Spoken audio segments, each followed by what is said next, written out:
Hello, everyone, and welcome to today's webinar. Thank you for joining in. I'm Ramiz Ahmed, and I take care of sales and business development activities at Surface Measurement Systems for North and East Germany. Today's webinar is about adsorption of volatile organic compounds by industrial porous materials, and the impact of relative humidity will be discussed.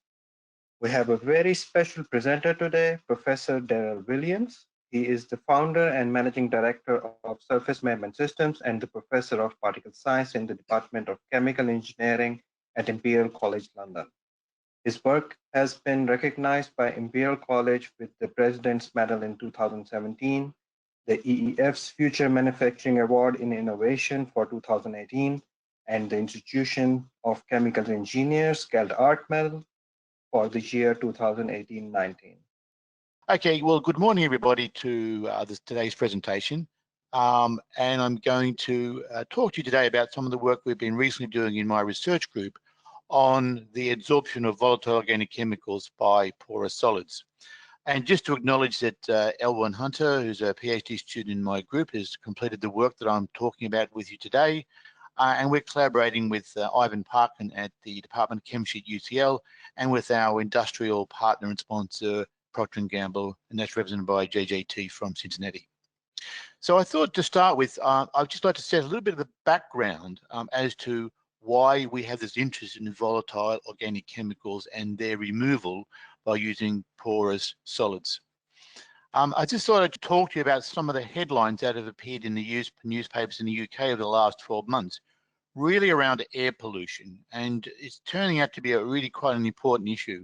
This was a paper this is a story reported by the British Heart Foundation about a year ago, talking about the impact of air pollution, not on the environment, but on health, and talking about the impact of air quality on medical and outcomes for lives.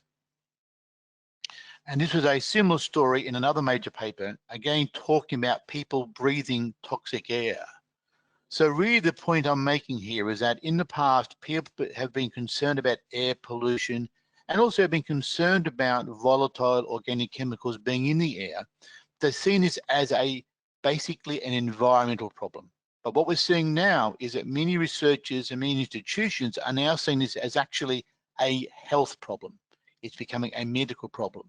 And that's going to have a big import. It's going to change fundamentally the importance of this research area over the next few years.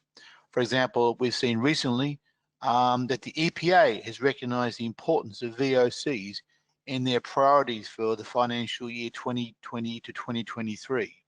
So essentially the presence of pollutants in the air, including volatile organic chemicals, is now becoming an area of significant interest, not just environmental interest, but of health interest.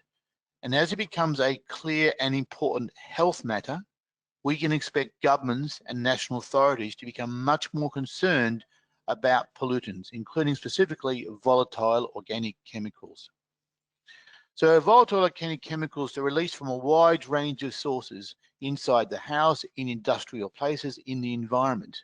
And they can actually result in a number of medical problems. They can cause respiratory and pulmonary disease. They can relate to sick building syndrome.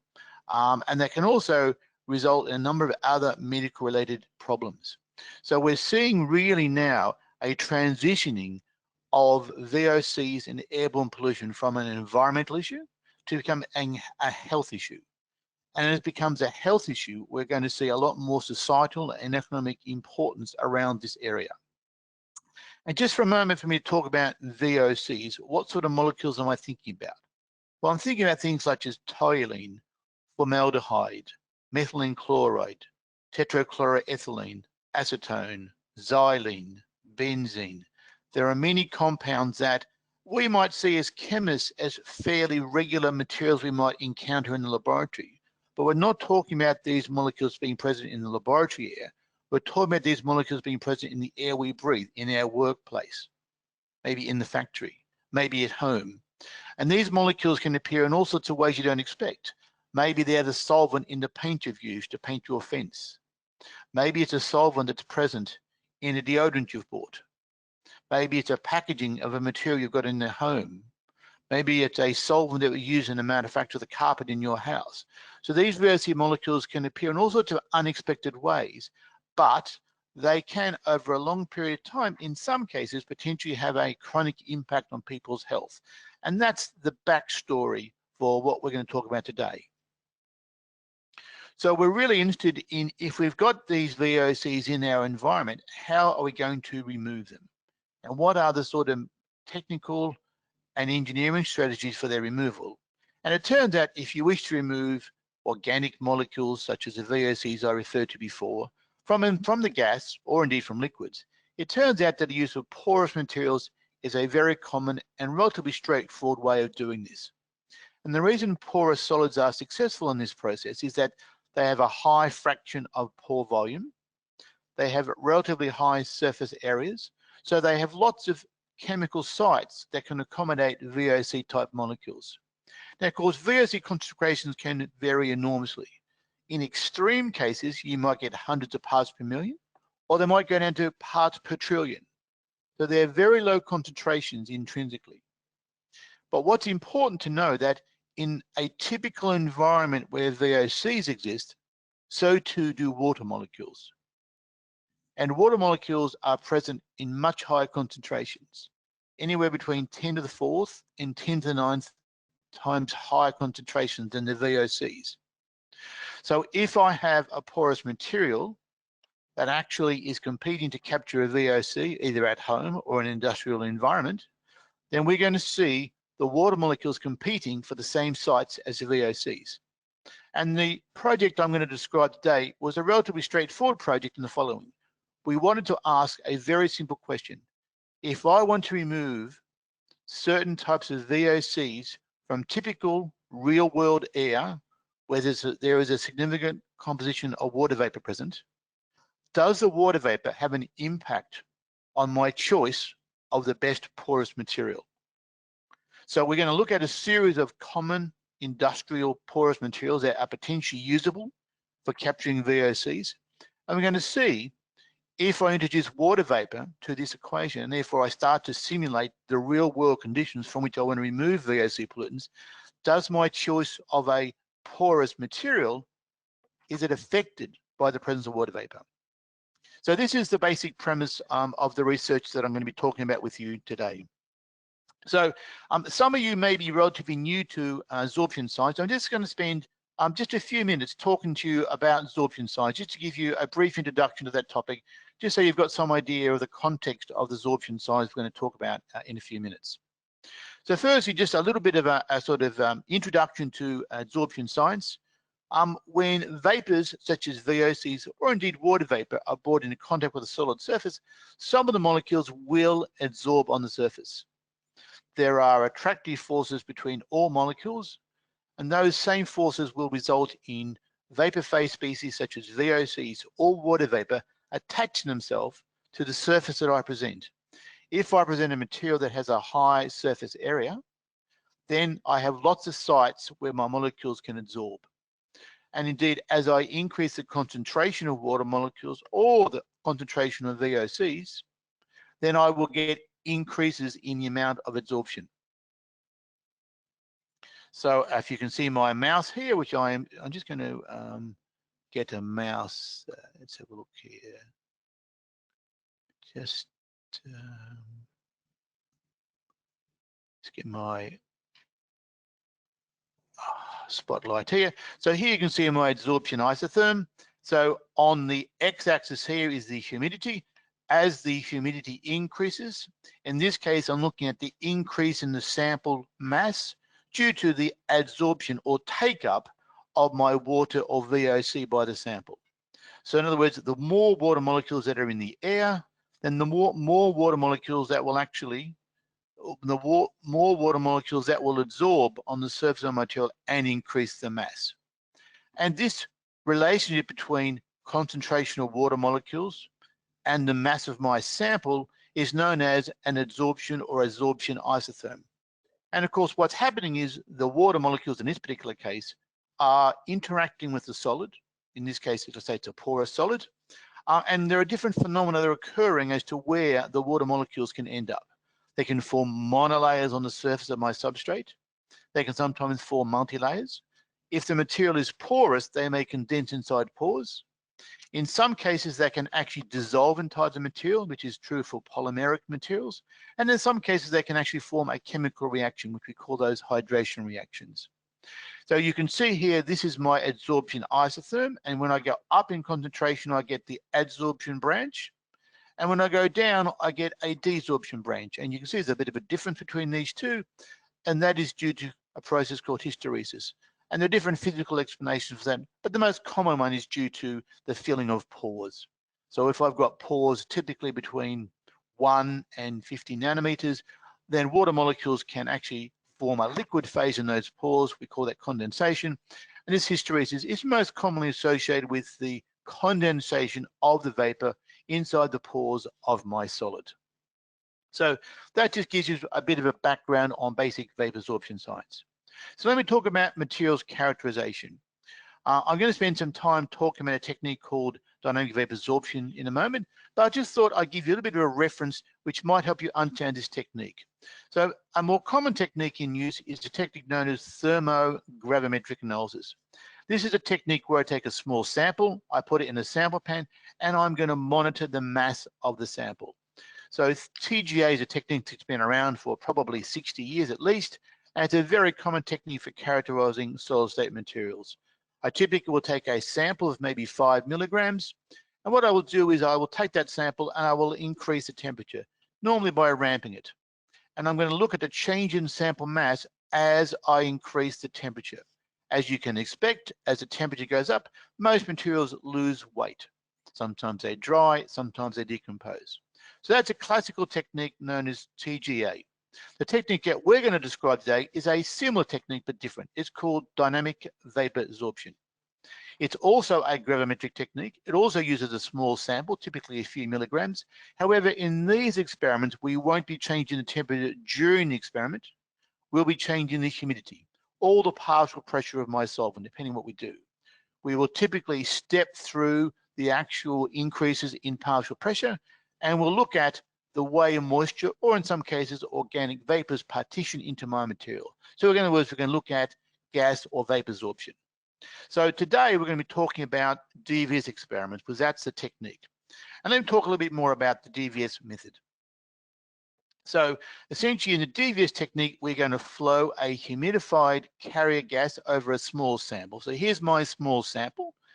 Typically 5 to 10 milligrams will be a common sample size. You can do bigger if you want, but we often, in the studies we're doing, 5 or 10 milligrams is more than enough for sample material. We're going to flow over the sample a humidified gas, or we'll flow over it a gas that has an organic vapor of interest, depending on the problem we're working on. And when the sample sees vapor, there will be a change in sample mass. So as the sample absorbs water, or in some of the studies you'll see today, it absorbs VOCs, then what you will see are some weight changes. So on the right, I'm showing you the experimental data that comes out of a DVS experiment. On the time axis across here, you can see the blue line. The blue line represents increases in the humidity. So we're going to, in this case, step the humidity up. And as we increase the humidity, there are more water molecules present, and the sample increases in mass. And the mass is shown in red on the y-axis. So what you can see here is an increase in mass. I then change the humidity, the increase carries on. So this is the basic experiment we're going to do. And from this kinetic experiment, we will then obtain the adsorption isotherm. In the adsorption isotherm along here, on the x-axis, we'll have the relative humidity, or the partial pressure of water, or if it's an organic molecule, of the molecule in question, and a weight change. And do remember that in the current experiments we'll be describing today, it's all about weight changes. We're going to be increasing the sample weight as we increase the partial pressure around the sample. So the instruments we use to do these experiments are briefly shown here. The first machine that we used,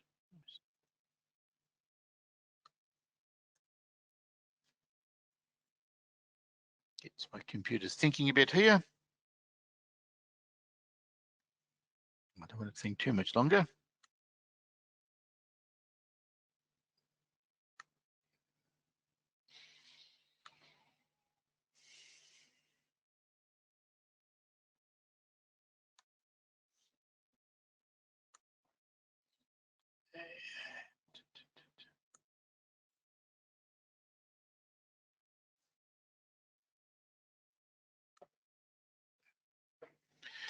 Excuse me for a moment, a little bit of technology here.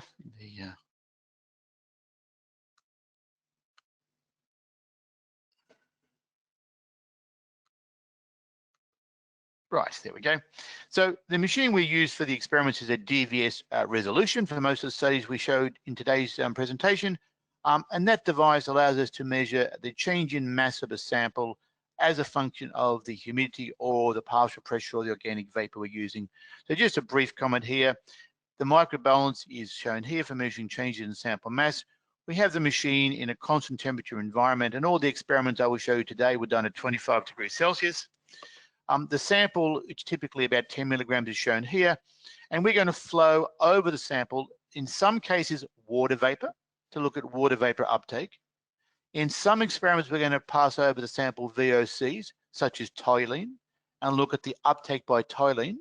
And in some experiments, we're going to put two vapors through. We're going to put through water vapor and toluene vapor together. So 3 different experiments: water vapor experiments. We're going to also do toluene and other organic vapor uptake experiments. And some experiments, we put 2 components together. So that's the nature of the experiments we're going to be running today. So just to give you an idea what the experiments look like, here is some data. Here is some data for, let me just pick up the spotlight. So here you can see some experimental data for a cellulose acetate. So here is the kinetic data. The blue line is me increasing the humidity for water absorption experiment, and the red data is increase in mass. And from those experiments, I can then construct the adsorption isotherm. So those are the experiments that we're going to run using water vapor and also toluene and combinations of them. And for some of the experiments we ran, we also used a DVS Endeavour, similar to a resolution, except it can run 5 samples. It just so happens in a study we're talking about today, we did 5 samples, and the DVS resolution in the Endeavour simply allows us to run 5 samples simultaneously using 5 microbalance. So that's the way of getting a bit more throughput. And we had, as you can see, we probably ran 50 or 60 isotherms for the study I'm about to show you. So the Endeavour allowed us to improve our data throughput. So let's talk about the materials we were using in the study. So we're really looking at some quite common porous adsorbent materials. The materials that you would use, they're the go-to materials if you're looking for an industrial adsorbent for a capture problem. So activated charcoal, amorphous silica, 13X molecular sieves, a zeolite Y, and a ZSM5 zeolite. So these are fairly standard materials that you probably have in your lab and are used for many industrial processes.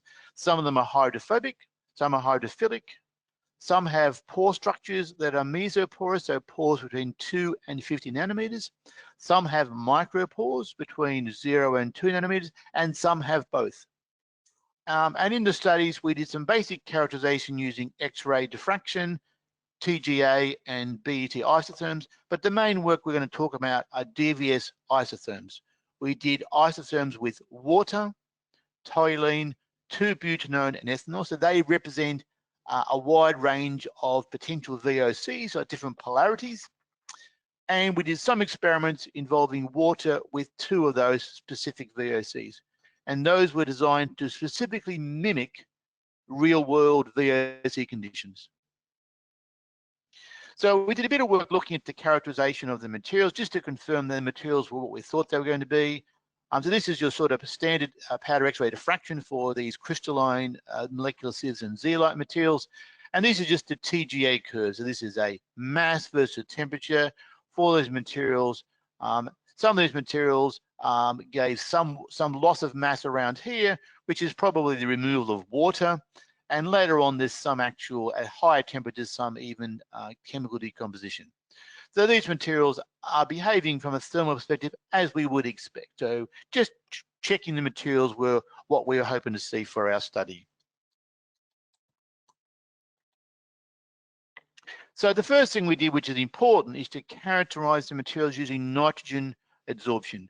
Nitrogen adsorption is a standard technique for characterizing the porosity and surface area of all porous materials. It's your go-to first method, and we characterized the materials in this study using that method. And that allowed us to work out some fundamental properties of the material. Firstly, we're able to report, as you can see in the table, the surface area for each of the materials based on nitrogen adsorption. And you can also see from these curves here that there are some hysteresis for some of these isotherms, and these hysteresis are normally due to micropores, normally due to mesopores. So there's some of these materials here is the yellow, which is the AS, and also the AC, and also the 88Y, the zeolite. There's some mesoporosity here, and some of the materials also pick up a lot of vapor at very low concentrations, and that's normally associated with micropores. These are very small pores, less than 2 nanometers. But essentially, we're able to characterize in detail the surface area, micro and mesoporosity of these materials, and they're good fundamental information data sets to have for your solids. So now let's look at the main data sets.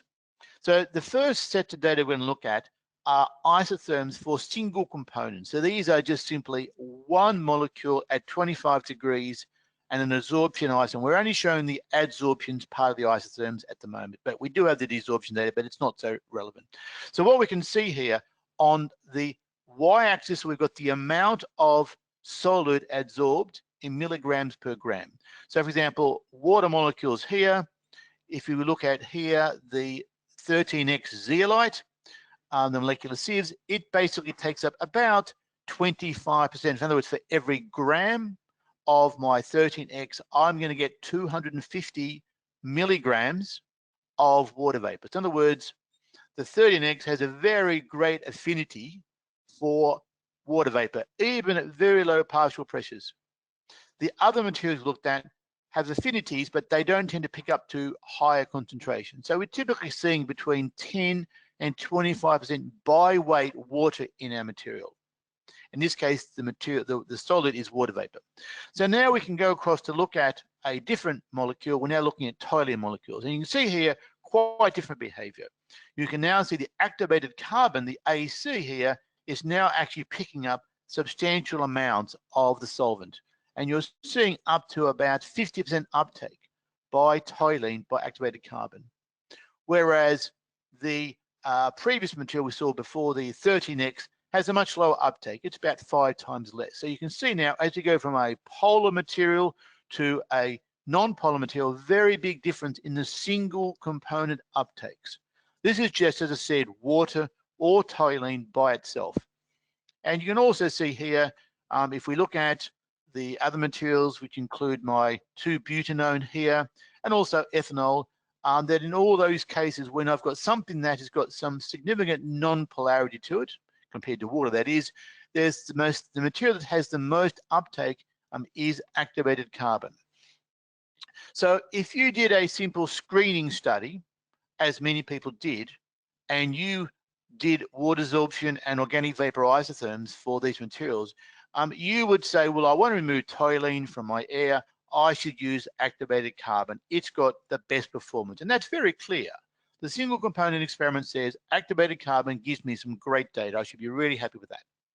Well, we're going to look a bit further into this, and we might discover that that isn't necessarily the best answer.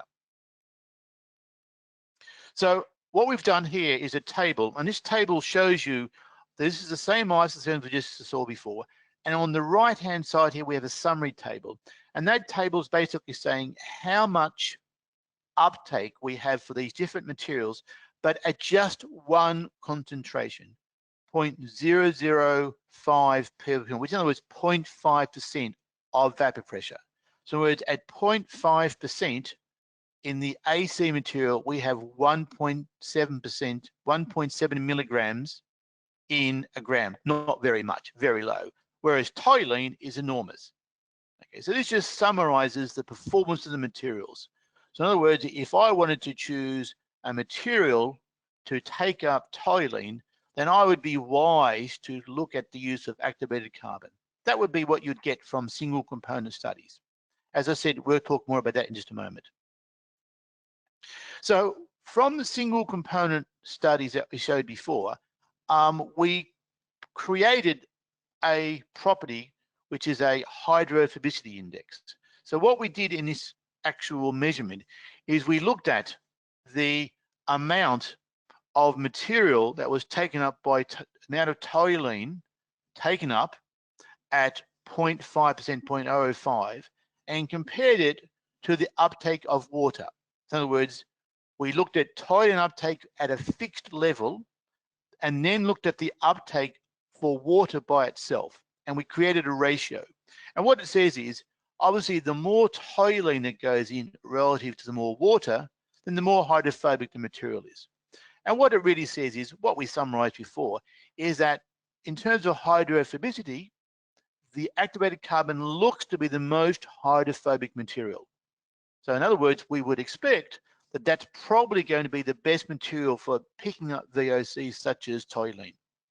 And when you look here, you say, oh, actually, interesting. When I get to high humidities, this is 70% humidity, even, I don't know, zeolite Y seems to be becoming important. Right, well, we'll have to see. So what it says is for low humidities, activated carbon is probably going to be the best. However, it is possible that high humidities, we might see zeolite Y becoming important. Well, so these are all based on single component experiments. So, but of course, in the real world, they're not single components. In the real world, the water vapor molecules and the toluene molecules are both competing for our porous materials at the same time. So here are the critical experiments. Now we have two component experiments.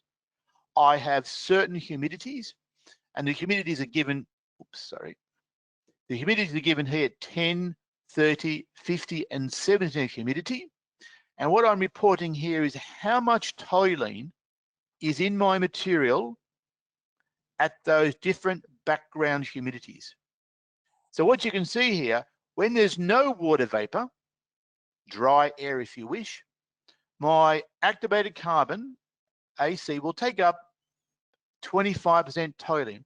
Fantastic result, just what we thought. And even at 10% or 30%, it's pretty good performance. But if I go to 70%, bad news. At 70% humidity, my toluene uptake drops by nearly a factor of 10. So in other words, if I want to absorb toluene at 20% humidity, actually activated carbon looks really good. But if I go to humidities above 50%, activated carbon looks really bad. So activated carbon may not be their go-to material. So if I want to remove VOCs from somewhere in the desert where the humidity is low, or that might be okay. But actually, if I look at humidities inside houses, I'm going to typically be something like 50%. And in some cases, I mean, in tropical environments, humidities above 50% would be very, very common. So actually, activated carbon may be a bad choice. Let's look at some other choices. Well, certainly the silica material we got here, the amorphous silica, basically not much use. So we can forget that as a possibility. The 13X, when it was dry, 13X looks pretty good, but any humidity, 13X, you can forget it. Now, what was exciting and very interesting was zeolite Y. Zeolite Y didn't have the best performance. It only took up about 125 milligrams per gram, about 12.5%. However, its performance is virtually independent of humidity. So if you had a problem where you wanted to remove VOCs and you didn't know what the humidity was, or you knew you were going to have a wide range of humidities, you would use zeolite Y and you would not use activated carbon. And this reflects the fact that zeolite Y is a relatively hydrophobic material, and those hydrophobic sites are good for VOC, and they're not compromised by water vapor molecules. Water vapor molecules have a relatively low affinity for those sites. So the result of that is you see superior overall performance for zeolite Y. And if you had not done an experiment with both water vapor and toluene present at the same time, you could not have made that conclusion. If we look here on the next, if you look here on our next overhead, we've also done a similar thing for ethanol vapor. And we see ethanol vapor, not as convincing a result. Clearly, that's more closer to water vapor. So the performance of zeolite Y was not as exciting. And in fact, for that material, actually, the best material is actually ZSM. The ZSM material actually gave probably the best performance. Although generally speaking, activated carbon would be good if you had lower humidities only. But again, you can tailor the material choice based on the environment that you believe the VOC is going to be present in. So one thing we did then is to look and see, does our hydrophobic index that we've got from our single component experiments, which is shown on the x-axis here, does it give us any guidance on the performance of toluene in the presence of water vapor? And broadly what you can see is, for some of the species, you can see for the activated carbon here, there's some reasonable insight, there's some reasonable correlations. There's some correlations for the Ys. So there's generally, as a direction of travel, the hydrophobicity index does give you some guidance on the performance when there are two components present. Not as good as doing a two-component experiment, but it gives you some guidance on what you can actually expect. So, and we also did some experiments where we exposed a sample to multiple cycles of organic vapors at different conditions. And you can see that many materials behave themselves quite well, but the activated carbon materials didn't like the cycling. So what we can see there is that although the activated carbons sometimes look to be the best material, you may well lose some performance during regeneration. So if part of the plan of the materials to regenerate, need to keep in mind that activated carbon may lose some performance. Whereas the zeolites and the molecular sieve materials maintain performance, we did lose a substantial amount, 50% to be precise, of performance with our activated carbon. So there's another reason to keep an eye. If you're going with activated carbon, just keep an eye that on the regeneration, that you don't lose too much of your performance, because that will clearly undermine the choice of that material as a long-term solution for VOC capture.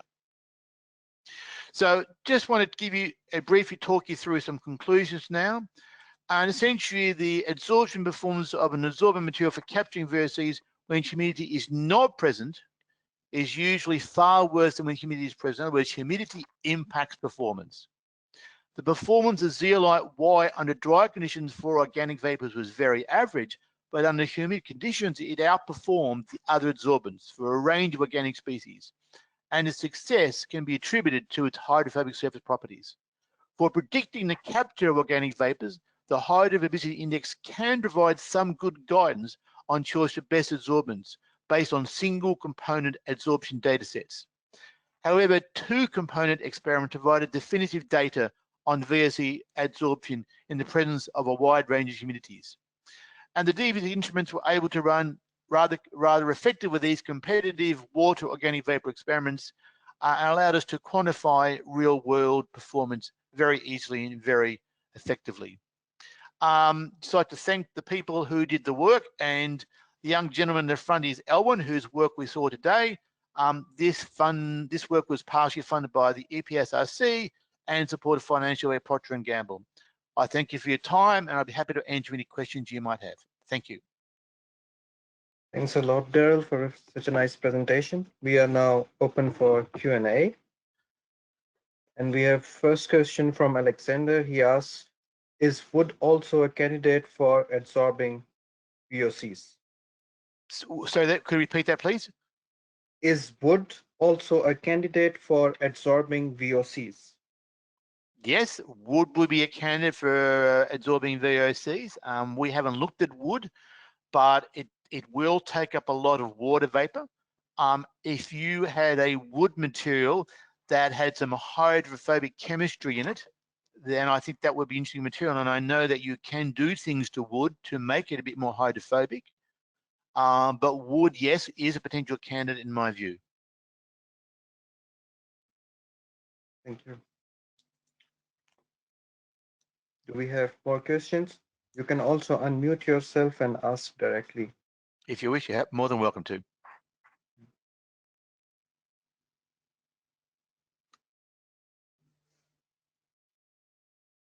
So meanwhile, maybe I can use this opportunity to ask a question. Sure, Um, please. you sh you showed us Endeavor, DVS Endeavor. Yes. Um, is it possible to generate different humidities in each cell and run the experiment? So no, the Endeavour runs the same experiment for all 5 samples.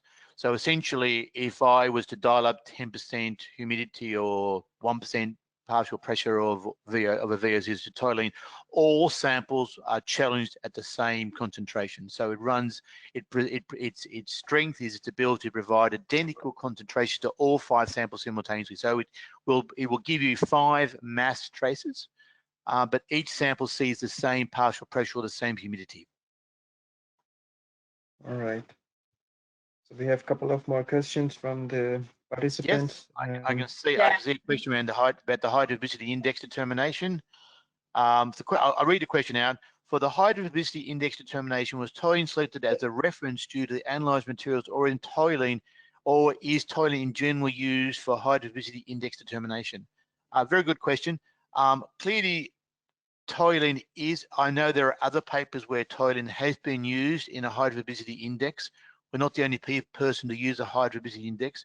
Toluene was also used in our case because it represents a model hydrophobic material and also represents toluene, benzene, xylene are a relatively important class of VOC. So we used it because it was pragmatically important, but also because it's a molecule that I think other people have used in hydrophobicity indexes in other studies.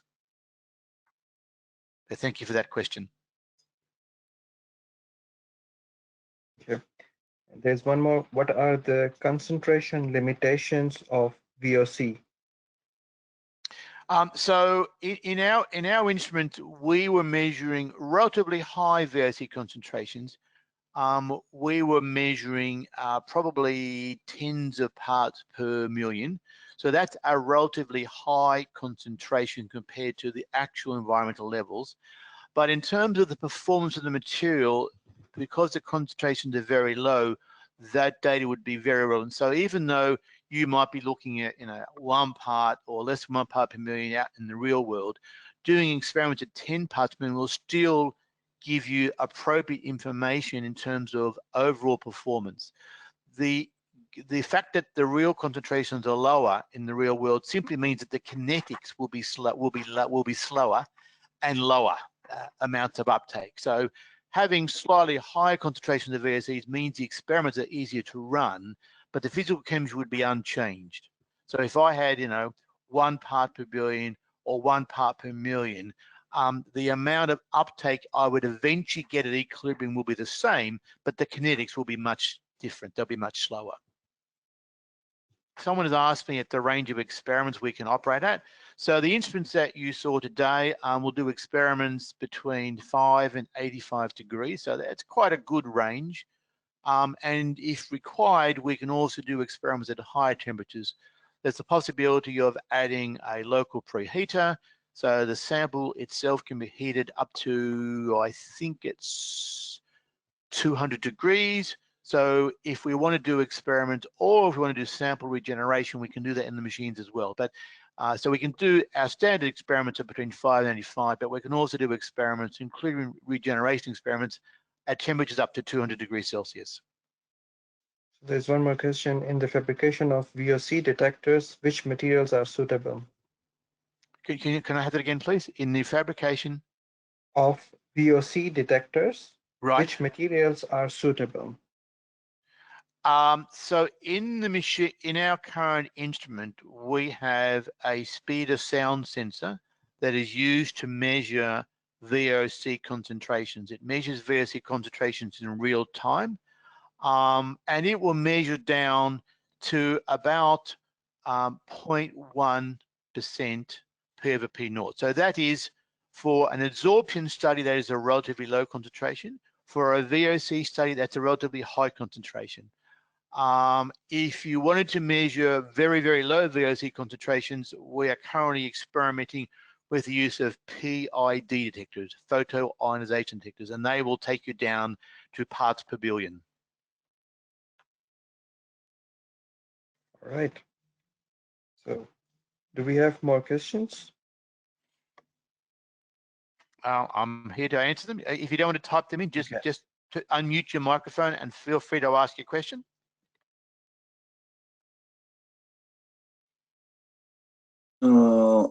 Hi, I have a question. Please. And this could this have health therapy use? This inside with 100% humidity, like inside guts, serum, or blood, the free ions could inactivate the material properties. Right. So you're talking. Can you just tell me a bit more about that? About the question you're talking about, its relevance in medical applications. Is that what we're wondering? Medical application. Yeah. Well, I mean, obviously, if you are looking to remove VOCs in any environment, whether it's a medical environment or industrial environment or domestic environment, the use of activated materials to scavenge molecules is well established. They will scavenge molecules in the gas phase. They will also scavenge molecules in the liquid phase. So if you ask me a question, for example, if I had hydrocarbons or VOCs dissolved in water, would this data help me? I would think it would, because the same physical chemistry that occurs in the gas phase involving water molecules in the humid phase will also be relevant to the liquid phase. So if I was designing, I was trying to choose materials to remove contaminants from water or from an aqueous phase, then I think these experiments would also give me some insight as to what materials are most likely to work. Okay, thank you. Thank you. So we have more questions in the chat box. Can metal oxides be used to detect VOCs? Well, there may be sensors out there that are specifically designed. I mean, there may well be sensors out there using metal oxide films, which can potentially act as sensors. I'm not familiar with them. We use the two technologies the technologies I'm familiar with for detecting VOCs. I'm familiar with speed of sound, which we use, which takes you down to typically tens of parts per million.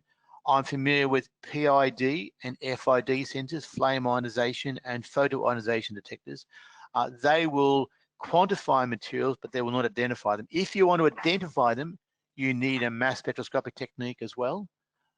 There are a lot of various sorts of proprietary sensors out there using all sorts of special chemistries, including metal oxides, I suspect. So they're probably out there, but I've not got any experience with them. So I'm not sure I can give you any advice on that. Okay, so hydrophobicity index is determined by DBS single component. However, there is competition between toluene and water molecule absorption. Yes. Is it more reliable to do hydrophobicity index determination by DBS toluene double component? Yes, the answer is yes. Okay. You get some reasonable guidance with the single component data, but the two component data is much better. So what the paper shows is that if you've just got single component data, you will get a general trend and you will get a direction of travel. But the two component data was definitely superior. All right. Okay. Maybe one more quick question Yes. from Alexander. Can the adsorption of VOCs or water in space with a size of less than 10 nanometer really be described with the use of pores like condensation effects? Yes. So when the pores, I mean, if we've got microporous materials, so our pores are less than 2 nanometers, then generally the adsorption process in those pores is ascribed to essentially condensation.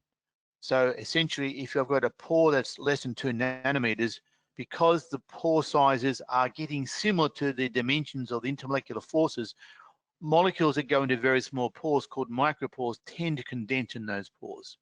They tend to condense very easily and actually can be quite difficult to get them out of those pores.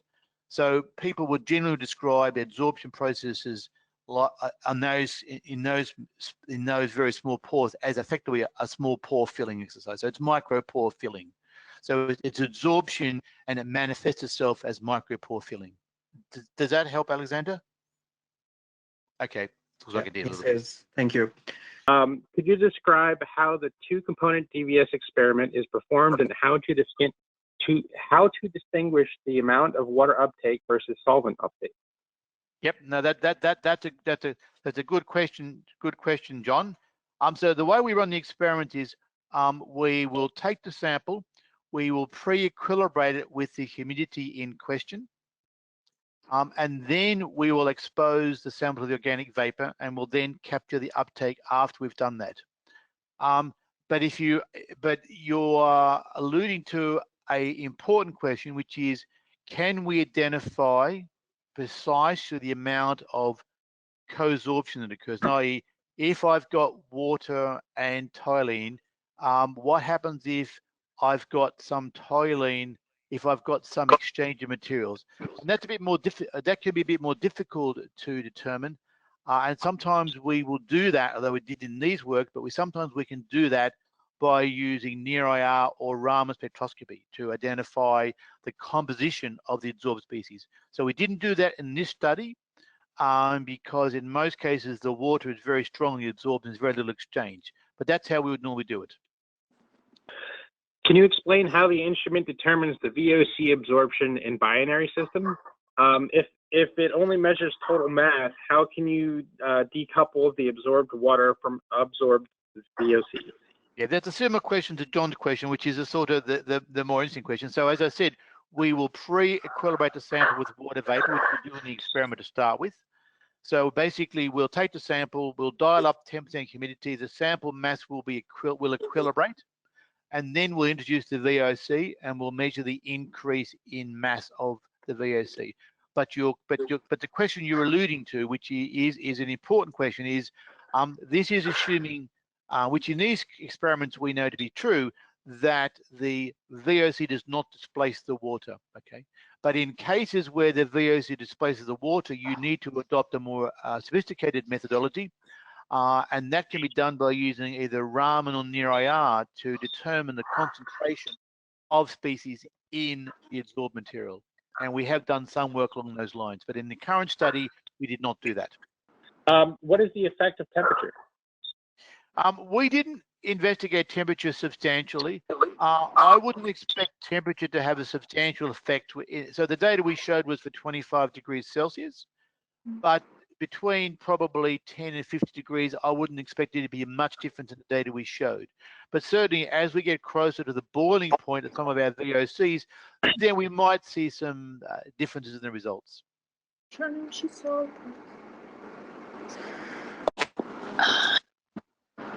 Someone has a question? Yes, hi. Can you hear me? Hi there, we can hear you. Go ahead. Okay, thank you for the presentation. And actually, my PhD thesis was quite close to this.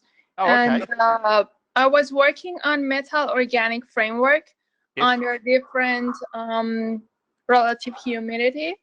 Yep. And so here I have a question. I totally understand about the polarity and hydrophobicity and how it actually affects the absorption of different material. But I have a question. You have 5 different type of porous material you use. Yes.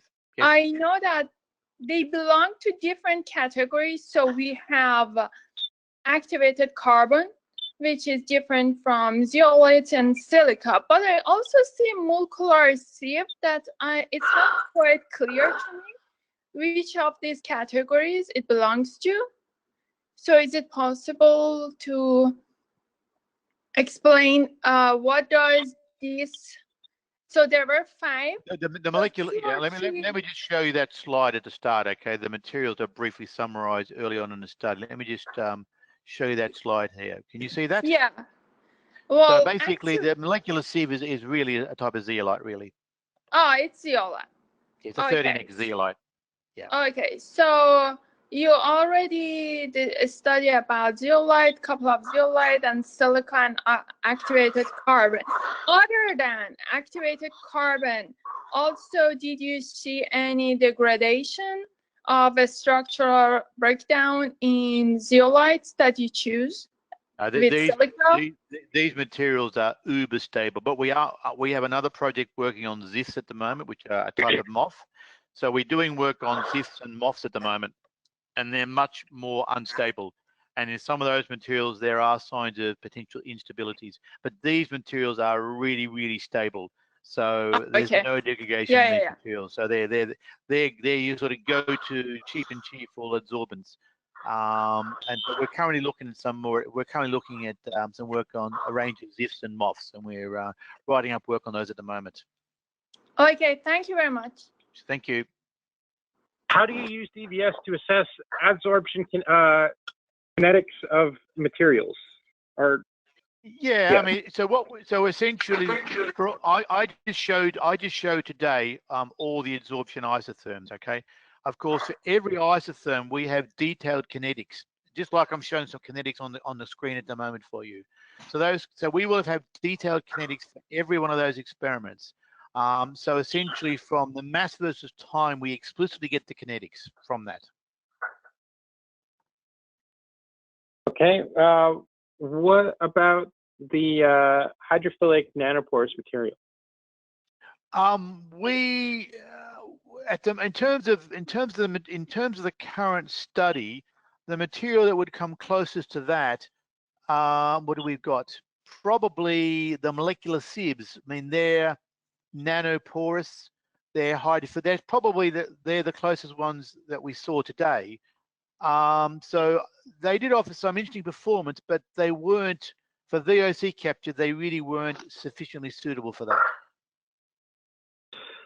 Is the hysteresis only caused by pore blocking, or is it possible that it's caused by adhesion forces between absorbent and adsorbents? When we talk about micropores, we're talking about pores that are typically about 2 nanometers inside. In diameter. So they are going to allow you to capture essentially small molecules in 2 or 3 or 4 molecular layers. So I think what I would be saying is we're going to be getting condensation in those pores, and that condensation will manifest itself effectively as a sort of pore blocking. And the main hysteresis we'll see will be due to condensation in the pores. What type of activated carbon did you use? Because I think the results may change if the carbon used is aggressively hydrophobic. Yeah, it wasn't a the one we used. Let me just see what we've got on that. It was a hydrophobic one, but you're right. You can get different sorts of hydrophobic materials, and that would almost certainly impact on performance. So there could be more hydrophobic ones that could have been better than the current one we did. So you could easily imagine a study looking at 4 or 5 different hydrophobic activated carbons, and some of them may have been, so you might have got better performance in some of them. So yes, those materials are probably out there, but we didn't study them in this program. Will VOCs replace pre-absorbed water on absorbents? It seems AC is higher, has a higher affinity to VOC than water. Will the VOC replace? Well, our view would be for these materials that the VOCs would not replace the pre-absorbed water. So that's our general view. Is it possible that hydrocarbon conversion after VOCs are absorbed on adsorbents? Is it possible that the hydrocarbon conversion after V is absorbed? I'm not clear what you mean by hydrocarbon conversion. There's nothing's converting here. Junfi, do you want to just clarify what you mean by that question? Because I don't think I've quite got the question at the moment.